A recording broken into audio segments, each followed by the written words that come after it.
찬송가 314장 찬송 드리겠습니다. 내 구주 예수를 더욱 사랑 엎드려 비는 말 들으소서.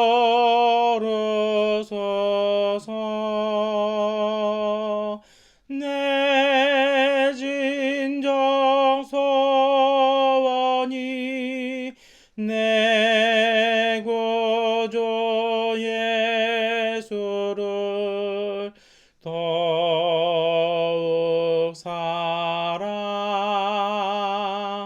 더욱 사랑. 이전엔 세상 나 기뻤어도 지금 내 기쁨은 오직 예수.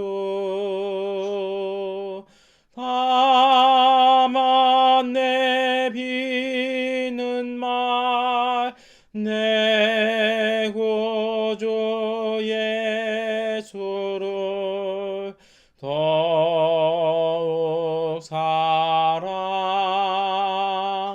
더욱 사랑. 이 세상 떠날 때 찬양하고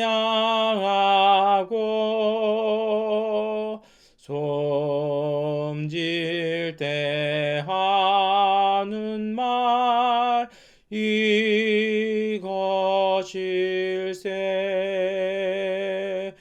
다만 내 비는 말 내 구주 예수를 더욱 사랑 더욱 사랑. 아멘. 사도신경으로 신앙고백 드리겠습니다. 나는 전능하신 아버지 하나님 천지의 창조주를 믿습니다. 나는 그의 유일하신 아들 우리 주 예수 그리스도를 믿습니다. 그는 성령으로 잉태되어 동정녀 마리아에게서 나시고 본디오 빌라도에게 고난을 받아 십자가에 못 박혀 죽으시고 장사된 지 사흘 만에 죽은 자 가운데서 다시 살아나셨으며 하늘에 오르시어 전능하신 아버지 하나님 우편에 앉아 계시다가 거기로부터 살아있는 자와 죽은 자를 심판하러 오십니다. 나는 성령을 믿으며 거룩한 공교회와 성도의 교제와 죄를 용서받는 것과 몸의 부활과 영생을 믿습니다. 아멘. 찬송가 430장 찬송 드리겠습니다. 주와 같이 길 가는 것 즐거운 일 아닌가. 우리 주님 걸어가신 발자취를 밟겠네. 한 걸음 한 걸음 주 예수와 함께 날마다 날마다 오리 걸어가리. 어린아이 같은 우리 미련하고 약하나 주의 손에 이끌려 생명길로 가겠네. 한 걸음 한 걸음 주 예수와 함께 날마다 날마다 오리 걸어가리. 꽃이 피는 들판이나 험한 골짜기라도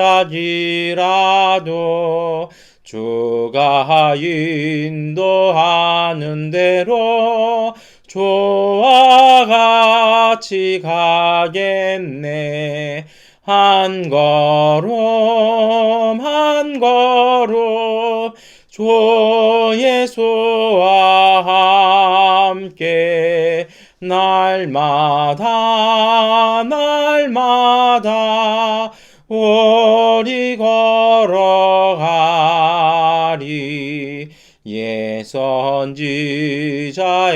넋같이 우리들도 천국에 들려 올라갈 때까지 주와 같이 걷겠네.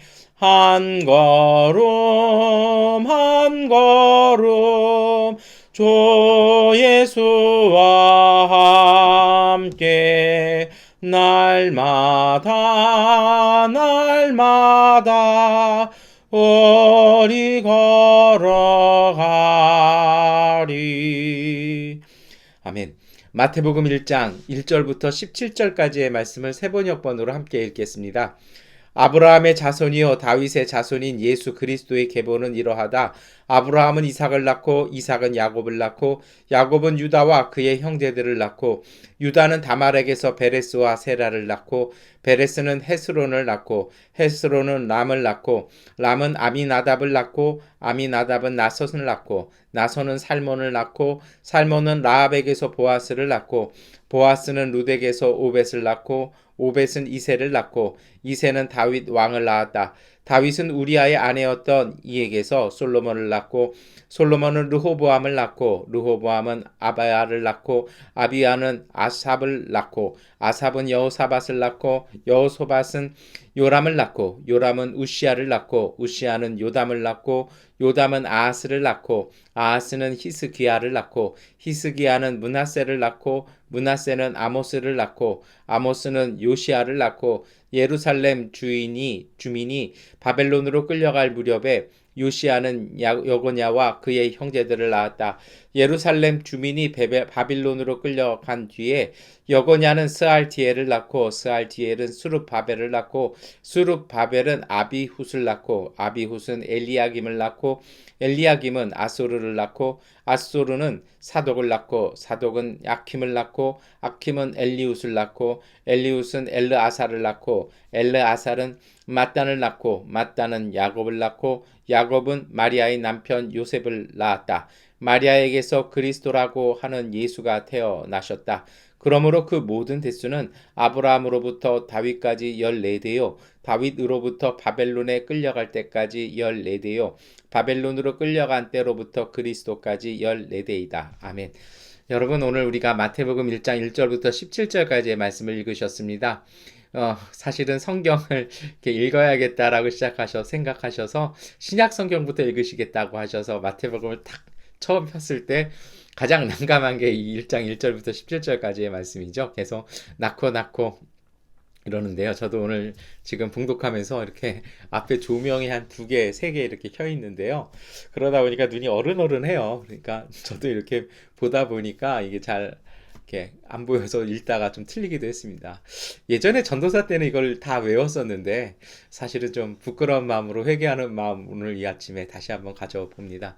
근데 여러분, 이 말씀을 굳이 이렇게 낭독하기도 힘든 말씀을 왜 넣었을까요? 제가 간간히 예배 시간에 유대인들, 특별히 이스라엘 사람들은 족보가 나오면 역사가 바뀌는 장면이라는 그런, 이것이 꼭 무슨 비문 같은 역사를 처음 시작하는 그런 어떤 것이라고 이렇게 말씀을 여러 번 드렸었습니다. 사실 그런 형식으로 이렇게 있는데요. 왜 그럴까요? 제 선배가 이스라엘을 딱 다녀왔는데 이 선배가 아주 인상 깊게 그 예루살렘에서 본 곳이 있다라는 것입니다. 뭐냐면 성지보다는 그 2차 세계대전 때 홀로코스트에 죽었던 모든 이들의 이름을 365일 내내 그 이름을 다 부르고 있는 그 홀로코스트 박물관에서 굉장히 많은 감동을 받았다라는 겁니다. 그러니까 그 이름을 안 잊는다는 거죠. 그의 이름을 다 기록해 놓고 그곳에 가면 이렇게 하늘에 이렇게 별처럼 조명을 만들어 놓고 무수하게 많은 별 같은 조명을 해 놓고 그들의 이름을 다 호명하면서 그들의 이름을 이렇게 기억하는 것에 되게 감동을 받았다고 합니다. 사실은 우리 교회 예전 중에 그런 것이 있어요. 많은 교회들이 그렇게 하지 않지만은요. 원래 추수감사주일 때 교회 예배에서 하는 가장 중요한 예전은요. 이렇게 과일 올려놓고 뭐 이런 것도 귀하죠. 그리고 저녁 예배 때나 오후 예배 때 이렇게 뭐 이렇게 발표하시는 찬양, 특별 찬양 하시는 시간도 중요한데 정말 소중한 시간은 언제냐면 추수감사주일이 딱 되면요. 원래 우리 기독교의 전통은 그 해에 하늘나라 가신 분들의 모든 이름을 성도들이 다 모인 자리에서 다 이렇게 호명하는 전례가 있었습니다. 그래서 그 모든 가족들, 믿음의 가족들을 이렇게 기억하면서 그들의 신앙과 그들의 유지를 이어받아서 교회 공동체의 그 다음 농사를 한번 준비해보는 시간으로 추수감사주의를 보내는 예전이 있습니다. 다행스럽게 우리 교회에서는 돌아가신 분이 아직 없으셔가지고 제가 그 예전을 하지는 않고 있습니다만 그렇게 신앙에서는요 이름을 부르는 것이 굉장히 소중하고 중요합니다. 예수님의 그 나심을 이야기하기 전에 왜 이런 족보가 나올까요? 저는 언뜻 이 말씀 읽을 때마다 느꼈던 것은 이것이었습니다. 뭐냐면 정말 오늘 본문 말씀이 누구에게서부터 시작되어집니까? 아브라함서부터 시작되잖아요. 아브라함에서부터 예수님에 이르기까지 정말 하나님 주신 언약과 약속을 믿고 그 모든 세대마다 믿음을 품고 살아갔던 이들이 있었다라는 것입니다. 그렇기 때문에 아브라함에서 시작해서 예수 그리스도에 이르기까지의 그 믿음의 계보가 이어져 왔다라는 것이죠. 하나님은 그러한 믿음의 계보를 통해서 일하신다라는 것입니다. 저는 신앙의 명문을 말씀드리는 것이 아닙니다. 오늘 이 족보의 이름들 우리가 잘 아시는 이름들 있잖아요. 이분들이 이게 정통도 아니에요. 때로는 옆으로 이렇게 딱 옮겨갈 때도 있습니다. 그래서 뭐 대표적인 게 밧세바라든지 우리가 잘 아시는 룻과 보아스의 이야기 같은 경우가 그런 경우이기도 합니다. 무슨 얘기냐면요. 정말 소중한 건요. 각 세대마다 그 아브라함이 하나님께 받았던 약속을 마음에 품고 그 약속을 희망으로 살아갔던 사람들이 있었다라는 것입니다. 그 사람들 대해서는 그것이 이루어지지 않았지만 그들은요. 그 약속을 받은 것 자체가 그것이 이루어졌다라고 믿고 기쁨과 희망 속에서 고달픈 가나안으로부터의 이주 또 이집트를 갔다가 이집트에서 돌아오고 왕국지대를 거쳐서 포로로 갔다가 다시 돌아오고 예수님 오실 때까지 그 약속을 믿고 그것으로 희망을 삼아서 하루하루의 삶을 살아갔다라는 것입니다. 여러분 제가 자주 말씀을 드리는 것이기도 한데요. 이 히브리어에서 예언서에서는 시제가 없습니다. 과거형, 현재형, 미래형이 없어요. 무슨 전통이 있냐면 하나님이 말씀을 선포하시면 그건 이루어진 걸로 받은 것입니다. 그래서 하나님께서도 창세기 16장에 아브라함에게 딱 약속을 주시고 복을 주셨을 때 아브라함이 뭐라고 이렇게 그의 신앙의 삶에 나타납니까? 그것을 믿었다라고 얘기하지 않습니까? 그것뿐만이 아니죠. 사무엘의 어머니 한나조차도 제사장 엘리의 하나님의 말씀을 전해 듣고 어떻게 합니까? 다시는 근심하지 아니하더라. 이것이 사실은 말씀이 주는 힘이고 그것이 믿음의 힘입니다. 그리고 그 약속이 미루어진 걸 믿고 오매불망 학수고대하며 사는 것이 아니라 그 시간부터 그것이 이루어졌다는 믿음 속에서 살아가는 삶, 이것이 바로 희망과 믿음의 삶입니다. 오늘 우리의 정서와는요 아주 좀 많이 다르죠. 저는 이것을 이렇게 생각해요. 그것이 첫 번째 중요한 것은 하나님으로부터 주어진 약속이 주는 힘입니다. 그 감동, 그 힘 자체가 힘이 있고요. 사람을 편안하게 합니다. 그리고요 정말 기쁨 가운데 불안과 근심 모든 것이 다 사라지고 그 기쁨으로 행복한 삶을 살아가게 되는 것이죠. 여러분 정말 그러한 하나님의 음성과 하나님의 감동 앞에 서시기를 축원합니다. 두 번째로는요. 그 믿음을 가지고 뭐 지난 주간 이번 주간 말씀드렸습니다만 오늘의 현실을 극복하면서 방향성을 잡는 것입니다. 가끔 삶의 길이 끊어진 것 같아 보이는 그 자리에서 하나님이 주셨던 감동을 표지로 삼아서 그 길을 꾸준하게 그때부터 가기 시작하는 것이죠. 오늘 우리 안에서 다 끝나지 않아도 됩니다. 일을 다 이루시는 분은 하나님이시고요. 오늘 우리가 할 것은 그 안에서 우리가 받은 목만 하면 되는 것입니다. 그러면 참 묘한 것이요. 이게 단순히 그냥 막연히 이루어졌어. 주님 말씀하셨으니까 다 끝났어. 이렇게 생각하는 것이 아니고요. 우리가 그 말씀 믿고 그것을 희망 가운데 성실하게 오늘 하루를 살아갔을 때 하나님이 주시는 행복이 있습니다. 이것이 바로 믿음의 부요함이고 소망의 기쁨입니다. 이것을 가지고요. 오늘의 우리의 삶을 행복하게 사실 수 있는 것입니다. 여러분, 이것이 믿음이고 이것이 사실은 마태복음 1장 1절부터 17절까지의 말씀이죠. 아브라함의 약속을 묻고 그 각 세대마다 이 희망을 위해서요. 그 믿음을 어떠한 상황 속에서도 믿음 지키고 사셨던 신앙의 선조들이 있었다라는 것입니다. 그리고 이렇게 묵상을 해보고 나서요. 다시 한번 이 말씀을 읽어보면 찾아낼 수 있는 게 있습니다. 중간에 나오는 사람들은 왕들이잖아요. 근데 그 왕들 중에 선한 왕도 있고 훌륭한 왕도 있었습니다만 아주 악한 왕도 있었고 못된 왕들도 있었습니다. 그러면 제가 말씀드린 게 좀 이상해지지 않을까요? 거기서 사실 저는 그 질문 앞에서 더 은혜를 받았습니다. 뭐냐면요. 때로 인간이 실패하고 인간의 믿음이 부족해서 그 악함으로 하나님의 계획을 틀어놓는 순간에도 하나님은 그 약속을 이어가고 계셨다는 것입니다. 가장 악독한 왕 중에 한 명이 므낫세이기도 한데요. 그런데 그 므낫세 그리고 아스 이 사람들 불구하고 그들의 악함을 불구하고 하나님의 약속은 철회되지 않고 그 약속은요 그 다음 때까지 그리고 그 세대에서는 다른 이들의 어떤 믿음을 통해서요. 특별히 예언자들과 선지자들과 믿음의 의로운 사람들을 통해서 그 하나님의 약속은 유지되더라는 것입니다. 때로 우리가 실패할 수도 있고 넘어질 수 있습니다. 우리는요. 탈락한 사람들이 아니라 우리가 다시 돌아가야 될 사람들이라는 것이죠. 여러분 하나님의 섭리는 변함이 없으십니다. 그 하나님의 섭리를 믿고 우리가 다시 일어섰으면 좋겠습니다. 세 번째는요. 오늘 본문의 이 17절의 말씀은요. 굳이 안 넣어도 되는 말씀이 있습니다. 그러므로 그 모든 대수는 아브라함으로부터 다윗까지 14대요. 다윗으로부터 바벨론에 끌려갈 때까지 14대요. 바벨론으로 끌려간 때로부터 그리스도까지 14대이다 라고 해서 모두 3개로 나누고 각 세대를 14대로 이렇게 딱딱딱 나누거든요. 근데 성서학자들이요, 이것이 좀 말이 안 된다라고 봐요. 이게 뭐냐면 꼭 14대가 아니라는 겁니다. 의도적으로 14대로 마태는요, 그렇게 딱 맞춰서 복음서를 기록했다라는 겁니다. 과학을 공부한 19세기 이후에 합리론적인 그런 삶을 사는 과학 이성주의를 사는 우리와 그 고대 유대인들은 좀 숫자 관념이 틀렸어요.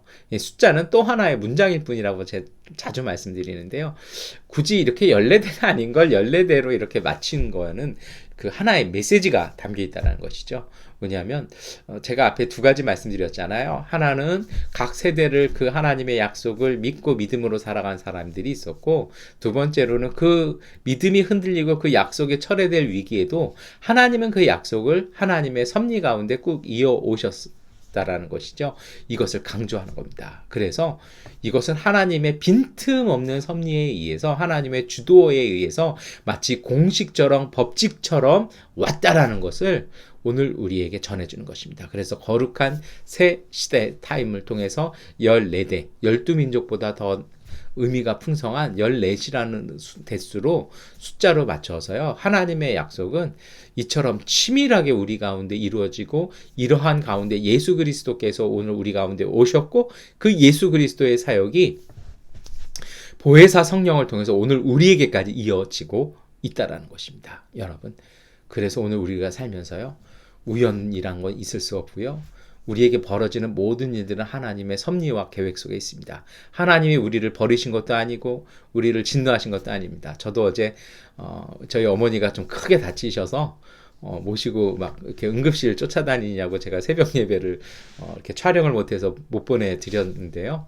우리가 부득이할 경우도 있어요. 그런데요, 그 속에서 왜 이것이 아니고요. 이 상황에서 하나님은 오늘 우리에게 무엇을 원하시는지, 그리고 하나님은 어떤 길을 준비하셨는지 그 하나님의 섭리에다가 눈을 돌려서 거기에서 하나님의 길을 찾아가는 것, 이것이 바로 믿음이고 영성인 것 같습니다. 여러분, 다시 은혜로 시작한 오늘 하루 이 아침 가운데도 그 하나님의 섭리를 찾아가시는, 그리고 그 섭리에 순종하면서 하나님의 도우심 안에서 믿음의 길 승리함으로 걸어가시는 하루 되시기를 축원하겠습니다. 기도하겠습니다.